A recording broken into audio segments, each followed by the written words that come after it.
সহজ লেসনে তোমাদের সকলকে স্বাগত। আজকে আমরা সপ্তম শ্রেণীর তৃতীয় পর্যায়ক্রমিক মূল্যায়ন 2024 সালের পরিবেশ ও বিজ্ঞান বিষয়ের সম্পূর্ণ উত্তর সহ প্রশ্নপত্র সম্পর্কে আলোচনা করব। এই প্রশ্নপত্রের প্রশ্ন এবং উত্তরগুলো অবশ্যই তোমরা ভালোভাবে প্র্যাকটিস করবে। এখান থেকে কিন্তু তোমরা ম্যাক্সিমাম প্রশ্ন পরীক্ষায় কমন পাবে। তো চলো আজকের এই ভিডিওতে আমরা দেখে নিই ক্লাস 7 এর থার্ড ইউনিট টেস্ট 2024 পরিবেশ ও বিজ্ঞান বা সায়েন্স সাবজেক্টের এই কোশ্চেন পেপারের উত্তরগুলো। এখানে তোমাদের পূর্ণমান রয়েছে 70 এবং সময় হচ্ছে 2 ঘন্টা 30 মিনিট। এই সমস্ত প্রশ্নোত্তরগুলো দেখার আগে অবশ্যই চ্যানেলটিকে তোমরা সাবস্ক্রাইব করে রাখবে এবং বেল আইকনে প্রেস করে অল অপশনটি সিলেক্ট করবে।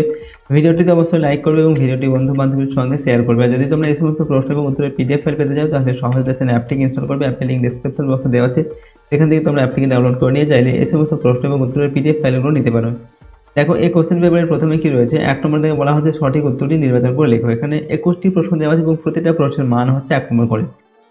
1 নম্বর থেকে বলা হচ্ছে সূচির ছিদ্র ক্যামেরায় গঠিত হয় বস্তুর প্রতিবিম্ব, প্রতিকৃতি, ছায়া না বিন্দু চিত্র। তো সূচির ছিদ্র ক্যামেরায় গঠিত হয় বস্তুর প্রতিকৃতি। ওকে, অপশন বি এখানে সঠিক উত্তর হবে।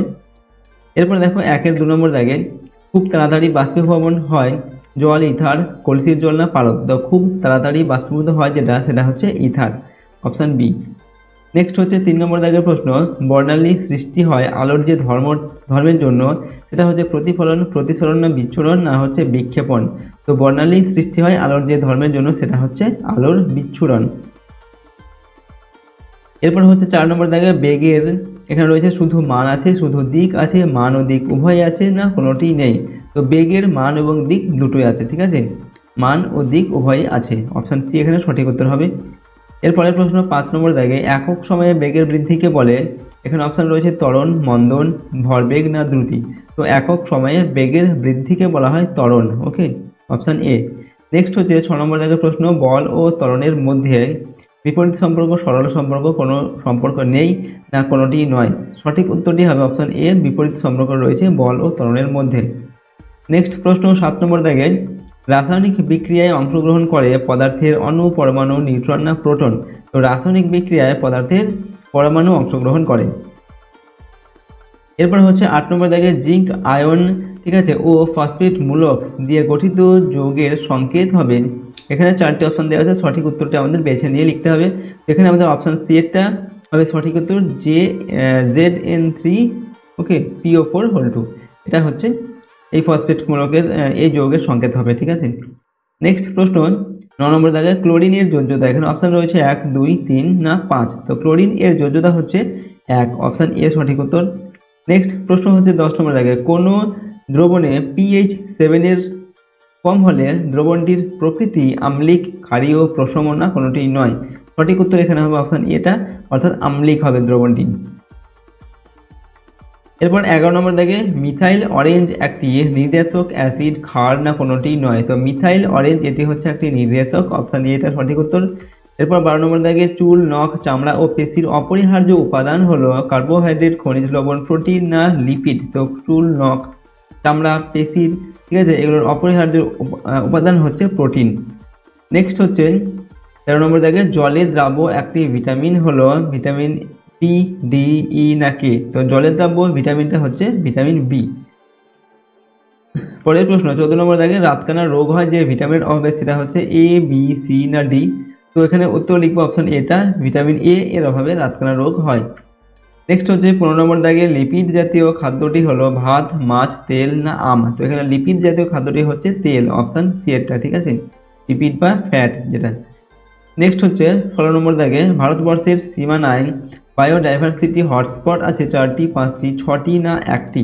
তো ভারতবর্ষের সীমানায় বায়োডাইভার্সিটি হটস্পট আছে 1টি। পরের প্রশ্ন দেখো 17 নম্বর দাগে গ্রিনহাউস গ্যাস হলো মিথেন, নাইট্রোজেন, হাইড্রোজেন না অক্সিজেন। তো এগুলোর মধ্যে গ্রিনহাউস গ্যাসটি হচ্ছে মিথেন। নেক্সট প্রশ্ন 18 নম্বর দাগে পৃথিবীর প্রবাল দ্বীপ ও প্রবাল প্রাচীরগুলির বিপন্ন হওয়ার কারণ মাটি দূষণ, জল দূষণ, বিশ্ব উষ্ণায়ন না কোনোটি নয়। তো প্রবাল প্রাচীরগুলি যে বিপন্ন হওয়ার যে কারণ সেটা হচ্ছে বিশ্ব উষ্ণায়ন। এরপরে 19 নম্বর জায়গায় কালাজ্বর ছড়ায় বালি মাছি, সাধারণ মাছি, কিউলেক্স মশা না এডিস মশা। তো কালাজ্বর ছড়ায় এটা হচ্ছে বালি মাছি, অপশন এ। নেক্সট হচ্ছে 20 নম্বর দাগে ল্যাথিরিজম রোগটি হয় অড়হর, মুগ, খেসারি না মসুর ডাল থেকে। উত্তর লিখব অপশন সি, খেসারি ডাল থেকে। এরপর হচ্ছে 21 নম্বর মিনামাটের রোগ হয় যে মৌলের অভাবে, সেটি হলো সীসা, ক্যালসিয়াম, পারদ না ক্যাডমিয়াম? তো মিনামাইডার রোগ হয় কোন কিসের অভাবে? উত্তর লিখবে পারদের অভাবে। পারদ এর জন্য, ঠিক আছে, মিনামাইডার রোগটা হয়। পারদ এই যে মৌল, এই মৌলের জন্য মিনামাইডার রোগ হয়ে থাকে। পরের প্রশ্ন 2 নম্বর দাগে শূন্যস্থান পূরণ করে এখানে 7টি প্রশ্নের উত্তর লিখতে বলা হচ্ছে। প্রশ্নের মান 1 নম্বর করে। নাম্বার 1-এ দেওয়া আছে সমতল দর্পণে সৃষ্ট প্রতিবিম্ব ড্যাশ শীর্ষ হয়। উত্তর লিখবে সমতল দর্পণে সৃষ্ট প্রতিবিম্ব সমশীর্ষ হয়। 2 নম্বর দাগে কৃতকার্য সমান সমান ড্যাশ, তারপর দেওয়া আছে সরণ। তো শূন্যস্থানে কি বসবে? কৃতকার্য সমান সমান বল ইন্টু বলের প্রয়োগ বিন্দুর সরণ। নেক্সট 3 নম্বর দাগে ক্ষার জাতীয় ক্ষার জলীয় দ্রবণে ড্যাশ আয়ন উৎপন্ন করে। উত্তর লিখবে ক্ষার জলীয় দ্রবণে হাইড্রক্সাইড আয়ন উৎপন্ন করে। 4 নম্বর দাগে প্রতি 100 বছরে পৃথিবীর গড় তাপমাত্রা ড্যাশ ডিগ্রি বেড়েছে। তো উত্তর লিখবে প্রতি 100 বছরে পৃথিবীর গড় তাপমাত্রা 1 ডিগ্রি সেলসিয়াস বেড়েছে। এরপরে প্রশ্ন 5 নম্বর দাগে টিনবন্দি খাবার টিনবন্দি করার আগে ঠিকভাবে জীবাণুমুক্ত না করা হলে ড্যাশ রোগ হয়। উত্তর হচ্ছে টিনবন্দি খাবার টিনবন্দি করার আগে ঠিকভাবে জীবাণুমুক্ত না করা হলে বোটুলিজম রোগ হয়। নেক্সট 6 নম্বর দাগে প্রচণ্ড পরিশ্রমের সময় পেশি কোষে গ্লুকোজ ভেঙে ড্যাশ উৎপন্ন হয়। উত্তর হচ্ছে প্রচণ্ড পরিশ্রমের সময় পেশি কোষে গ্লুকোজ ভেঙে গ্লাইকোজেন উৎপন্ন হয়। 7 নম্বর দাগে প্রশ্ন 2KClO3 সমান সমান 2KCl প্লাস ড্যাশ। এখানে কি বসবে? 2KClO3 প্লাস সমান সমান 2KCl প্লাস CO2। ওকে। নেক্সট প্রশ্ন 3 নম্বর দাগে অতি সংক্ষিপ্ত উত্তর লিখতে হবে। এখানে প্রশ্নের মান 1 নম্বর করে 7টি প্রশ্নের উত্তর লিখতে হবে। নাম্বার 1-এ দেওয়া আছে ফারেনহাইট স্কেলে তাপমাত্রার নিম্ন ও ঊর্ধ্ব স্থিরাঙ্ক কত? তো ফারেনহাইট স্কেলে তাপমাত্রার নিম্ন স্থিরাঙ্ক 32 ডিগ্রি ফারেনহাইট এবং ঊর্ধ্ব স্থিরাঙ্ক হচ্ছে 212 ডিগ্রি ফারেনহাইট। এরপর 2 নম্বর হচ্ছে দ্রুতি ও বেগের মূল পার্থক্য লেখো। উত্তর লিখবে দ্রুতির কেবল মান আছে, অভিমুখ নেই, কিন্তু বেগের মান এবং অভিমুখ দুটি আছে। এরপর 3 নম্বর হচ্ছে অ্যাসিড ধর্মের জন্য কোন আয়ন দায়ী? উত্তর হচ্ছে H+, অর্থাৎ হাইড্রোজেন আয়ন অ্যাসিড ধর্মের জন্য দায়ী। নেক্সট 4 নম্বর দেখে Hg কোন মৌলিক পদার্থের চিহ্ন? তো Hg এটা হচ্ছে পারদের চিহ্ন। 5 নম্বর দেখে গলগণ্ড রোগ কিসের অভাবে হয়? উত্তর লিখবে আয়োডিনের অভাবে গলগণ্ড রোগ হয়। এরপর 6 নম্বর দেখে WHO এর পুরো নাম লেখো। তো WHO এর পুরো নাম হচ্ছে ওয়ার্ল্ড হেলথ অর্গানাইজেশন। এরপর 7 নম্বর দেখে কস্তুরী মৃগের অস্তিত্ব সংকটের কারণ কি? এখানে উত্তর লিখবে কস্তুরী মৃগের অস্তিত্ব সংকটের কারণ হলো মৃগনাভির লোভে চোরা শিকার। পরের প্রশ্ন 4 নম্বর দেখেন সংক্ষিপ্ত উত্তর দাও। যে কোনো 7টি প্রশ্নের উত্তর লিখতে হবে। প্রশ্নের মান 2 নম্বর করে, 7 দোকানে 14 নম্বর দেওয়া আছে এখানে। নাম্বার 1-এর প্রশ্ন দেখো একটি আলোক রশ্মি বায়ু থেকে জলে আপতিত হলে প্রতিসৃত রশ্মি কিভাবে দিক পরিবর্তন করবে তার ছবি এঁকে দেখাও। ঠিক আছে, তো ছবিটা তোমাদের কিন্তু এইভাবে আঁকতে হবে। এটা হচ্ছে জল, ঠিক আছে, আর এটা হচ্ছে বায়ু, এটা হচ্ছে বায়ু এবং এটা হচ্ছে জল মাধ্যম। তো একটা রশ্মি যখন বায়ু থেকে জলের মধ্যে আপতিত হবে তখন এটা হচ্ছে আমাদের আপতিত রশ্মি এইভাবে, ঠিক আছে, এটা আসার পরে কিন্তু এটা হচ্ছে অভিলম্ব, এটা হচ্ছে অভিলম্ব। তো দেখো অভিলম্ব থেকে এটা কিন্তু অভিলম্বের দিকে সরে এসেছে রশ্মিটা, এইভাবে যেতেও যদি সোজা আসতো কিন্তু সোজা না গিয়ে সেটা কি হয়েছে অভিলম্বের দিকে সরে এসেছে প্রতিসৃত রশ্মিটা। ঠিক আছে, তো এরকম করে এই চিত্রটা তোমাদের কিন্তু এঁকে দেখাতে হবে। ঠিক আছে, এটা হচ্ছে অভিলম্ব। তো নেক্সট প্রশ্ন দেখো 4-এর 2 নম্বর দাগে এখানে বলা হচ্ছে স্থির বাস হঠাৎ চলতে শুরু করলে যাত্রীরা পিছনের দিকে হেলে পড়ে কেন? তো কোনো স্থির বাস হঠাৎ করে চলতে শুরু করলে যাত্রীরা পিছনের দিকে ঝুঁকে যায়। এক্ষেত্রে বাসের সাথে সাথে যাত্রীরাও স্থির থাকে, কিন্তু বাস হঠাৎ চলতে শুরু করলে বাসের সাথে সাথে যাত্রীর নিচের অংশ গতিশীল হয় কিন্তু উপরের অংশ স্থির থাকার চেষ্টা করে, তাই যাত্রীরা পিছনের দিকে ঝুঁকে যায়। এটি স্থিতিজাড্যের একটি প্রকৃষ্ট উদাহরণ। এরপর 3 নম্বর দেখে সংকেত লেখো। এখানে জিঙ্ক ক্লোরাইড আর অ্যামোনিয়াম সালফেট এগুলোর সংকেত লিখতে হবে। তো জিঙ্ক ক্লোরাইড এর সংকেত হচ্ছে ZnCl2 আর অ্যামোনিয়াম সালফেট এর সংকেত হচ্ছে NH4(2SO4)। 4 নম্বর দেখে সিমেন্ট বালি দিয়ে গাঁথা বা ঢালাই করার পর তাতে বেশ কয়েকদিন জল দিতে হয় কেন? উত্তর লিখবে দেখো জলের সংস্পর্শে সিমেন্টের মধ্যে থাকা ক্যালসিয়াম অক্সাইড হাইড্রোক্সাইডে পরিণত হয় এবং বিভিন্ন সিলিকেট যৌগের সঙ্গে জল যুক্ত হয়। এইসব রাসায়নিক বিক্রিয়াগুলোতে প্রচুর তাপ উৎপন্ন হয় বলে সিমেন্ট ফেটে যায়, তাই ঢালাইয়ের পরদিন থেকেই তার গায়ে জল দেওয়া হয়। এরপর 5 নম্বর দেখে বিশ্ব উষ্ণায়ন বলতে কি বোঝো? উত্তর লিখবে গ্রিনহাউস গ্যাসগুলির তাপ শোষণের ফলে পৃথিবীর উষ্ণতা প্রতিনিয়ত বৃদ্ধি পাচ্ছে। এই ঘটনাকেই বিশ্ব উষ্ণায়ন বা গ্লোবাল ওয়ার্মিং বলে।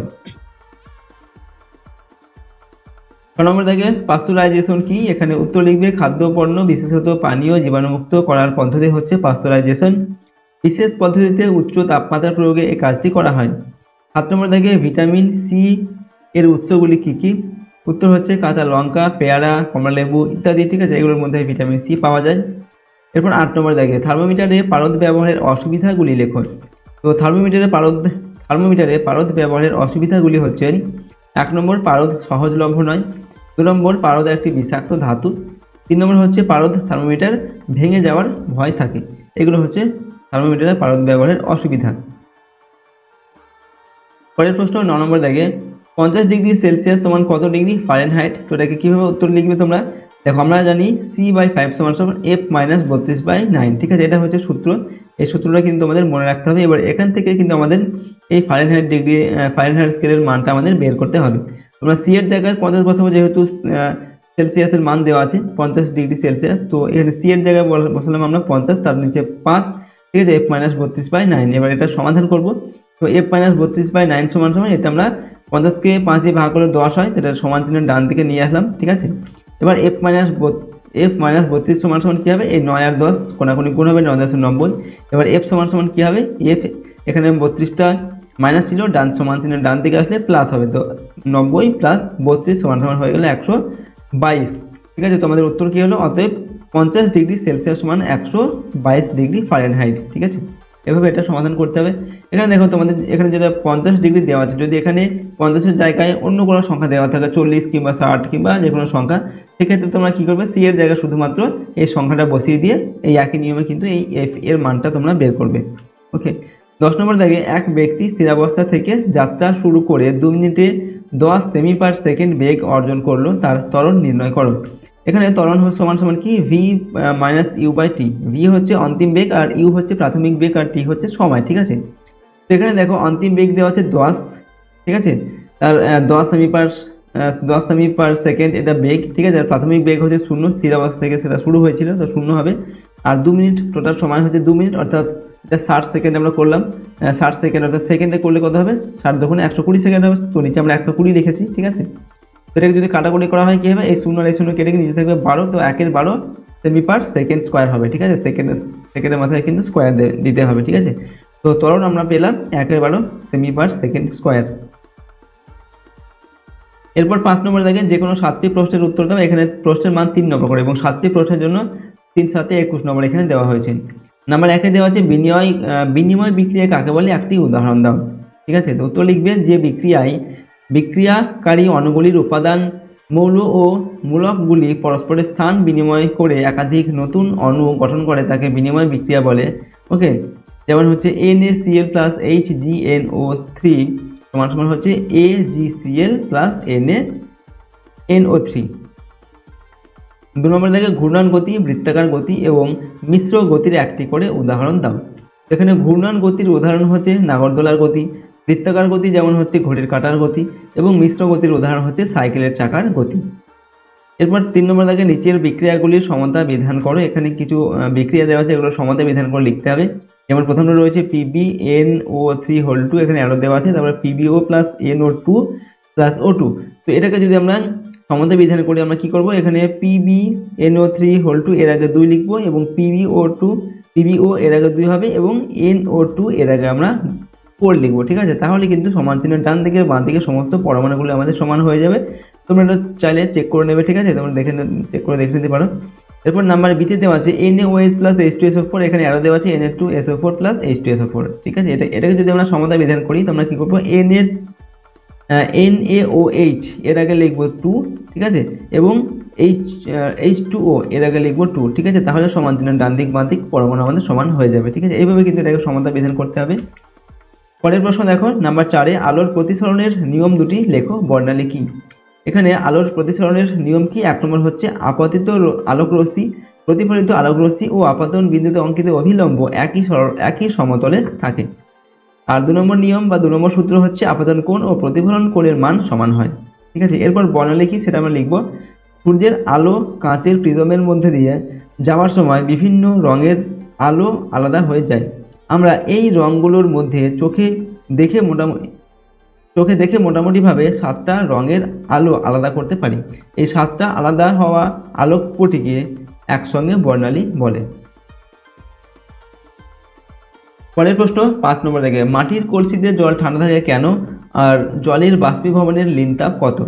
উত্তর লিখবে, মাটির কলসিতে খুব সূক্ষ্ম আণুবীক্ষণিক ছিদ্র থাকে। কলসিতে জল রাখলে সেই জল ওই ছিদ্র দিয়ে চুইয়ে বাইরের দিকে বেরিয়ে আসা ক্ষুদ্র জলকণা কলসির দেওয়াল থেকে 537 ক্যালোরি প্রতি গ্রাম হিসাবে লিনতাপ সংগ্রহ করে ও বাষ্পীভূত হয়। এইভাবে কলসির তাপমাত্রা কমতে থাকে এবং কলসি ঠান্ডা হতে থাকে।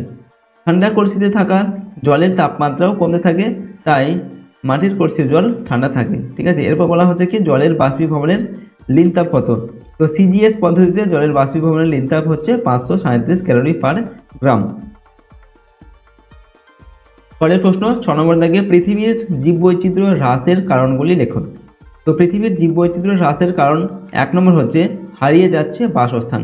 আমাদের ভোগবিলাসের সামগ্রী তৈরির প্রয়োজনে ও থাকার জায়গা বাড়ানোর জন্য জঙ্গলের গাছ কেটে ফেলা হয়, এর ফলে প্রাকৃতিক জীবের বাসস্থান হ্রাস পায়।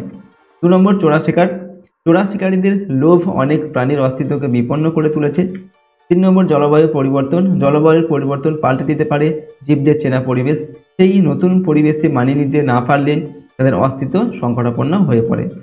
4 নম্বর পরিবেশ দূষণ, চাষের জমিতে যথেষ্ট পরিমাণ কীটনাশক ব্যবহারের ফলে হারিয়ে গেছে বেশ কিছু শস্যভোগ প্রাণী। 5 নম্বর হচ্ছে অতিরিক্ত অর্থনৈতিক ব্যবহার, বিশেষ কিছু উদ্ভিদ বা প্রাণীর অর্থকরী গুরুত্ব যদি খুব বেশি হয় তবে অতিরিক্ত ব্যবহারের ফলে ওইসব জীবের অস্তিত্ব বিপন্ন হতে পারে। তো এইগুলো হচ্ছে আমাদের জীববৈচিত্র্য হ্রাসের কারণ। এরপর 7 নম্বর দাগে অ্যালার্জি কি, দুটি অ্যালার্জেনের নাম লেখো। ঠিক আছে, তো অ্যালার্জি কিনা বাইরে থেকে আসা প্রোটিনের বিরুদ্ধে শরীরের ইমিউন তন্ত্রের যে পার্শ্ব প্রতিক্রিয়া দেখা দেয় তাকেই অ্যালার্জি বলে।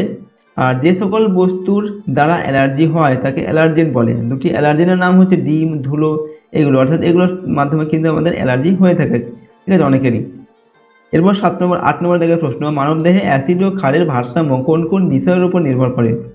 উত্তর লিখবে, নিঃশ্বাস প্রক্রিয়ার মাধ্যমে ফুসফুসের অতিরিক্ত কার্বন ডাই অক্সাইড দেহ থেকে বেরিয়ে গেলে দেহ ক্ষারীয় হয়, আবার ফুসফুস থেকে কার্বন ডাই অক্সাইড কম বেরোলে রক্তে জল ও কার্বন ডাই অক্সাইড যুক্ত হয়ে কার্বনিক অ্যাসিড তৈরি হয় এবং দেহ তরল আম্লিক হয়ে পড়ে। নেক্সট হচ্ছে 9 নম্বর দাগে, স্বাস্থ্য বলতে কী বোঝো? মানসিক স্বাস্থ্য ভালো রাখতে কী করা দরকার? উত্তর লিখবে, প্রথমে আমরা লিখছি স্বাস্থ্য কি না, স্বাস্থ্য বলতে দৈহিক, মানসিক ও সামাজিক সুস্থতাকে বোঝায়। ঠিক আছে, আর মানসিক স্বাস্থ্য ভালো রাখার জন্য আমাদের কী করা প্রয়োজন না, মানসিক স্বাস্থ্য ভালো রাখার উপায় হচ্ছে 1 নম্বর আমাদের ব্যবহারিক অভ্যাস পরিবর্তন করা দরকার, অর্থাৎ কুঅভ্যাসকে শনাক্ত করে সুঅভ্যাস পরিণত করা। ওকে, কুঅভ্যাসগুলোকে ত্যাগ করে সুঅভ্যাস আমাদের করা। ঠিক আছে। 2 নম্বর হচ্ছে মনের মধ্যে কথা চেপে না রেখে অন্যদের সঙ্গে খোলাখুলি কথা বলা উচিত। ঠিক আছে। 3 নম্বর হচ্ছে বিভিন্ন বিতর্কিত ও সমকালীন বিষয়ে বন্ধু বান্ধব ও গুরুজনদের সঙ্গে খোলাখুলি আলোচনা করা উচিত। 4 নম্বর হচ্ছে পাঠ্য বিষয়ের বাইরে জ্ঞান বিষয়ক চর্চা এবং নাচ, গান, কবিতা, আঁকা ইত্যাদি সৃজনশীল কাজে অংশ নেওয়া উচিত। তো এইগুলোর সাহায্যে আমরা আমাদের মানসিক স্বাস্থ্যকে ভালো রাখতে পারি। এরপর 10 নম্বর দাগের প্রশ্ন, শর্করা জাতীয় খাদ্যের উৎসগুলি কী কী, ফ্যাটের কাজগুলি কী কী? তো প্রথমে আমরা লিখছি শর্করা জাতীয় খাদ্যের উৎস। উদ্ভিজ উৎসগুলো হচ্ছে চাল, গম, লাল শাক, নোটে শাক, এইগুলো। আর প্রাণীজ উৎস হচ্ছে মধু, দুধ, পাঁঠার যকৃৎ, এইগুলো থেকে আমরা শর্করা জাতীয় খাদ্য পেয়ে থাকি। ঠিক আছে, উৎস এগুলো। এরপর ফ্যাটের কাজগুলো কী কী আমাদের লিখতে হবে। ফ্যাটের কাজ হচ্ছে 1 নম্বর তাপশক্তি উৎপন্ন করা, ফ্যাট জাতীয় খাদ্যের প্রধান কাজ।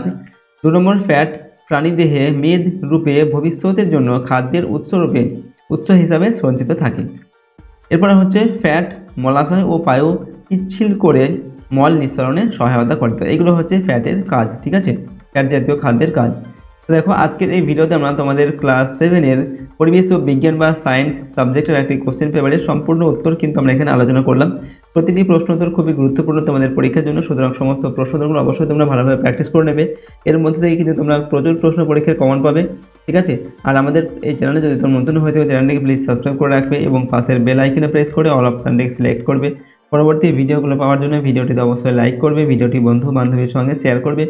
আর যদি এই সমস্ত প্রশ্ন এবং উত্তরের পিডিএফ ফাইলগুলো পেতে চাও তাহলে সহজ লেসন অ্যাপটিকে ইনস্টল করে রাখবে। অ্যাপের লিঙ্ক ডেসক্রিপশন বক্সে দেওয়া আছে, সেখান থেকে তোমরা অ্যাপটিকে ডাউনলোড করে নিয়ে চাইলে এই সমস্ত প্রশ্ন এবং উত্তরের পিডিএফ ফাইলগুলো নিতে পারো। তো আজকের এই ভিডিওটিকে আমরা এখানে শেষ করছি। সম্পূর্ণ ভিডিওটি দেখার জন্য অসংখ্য ধন্যবাদ।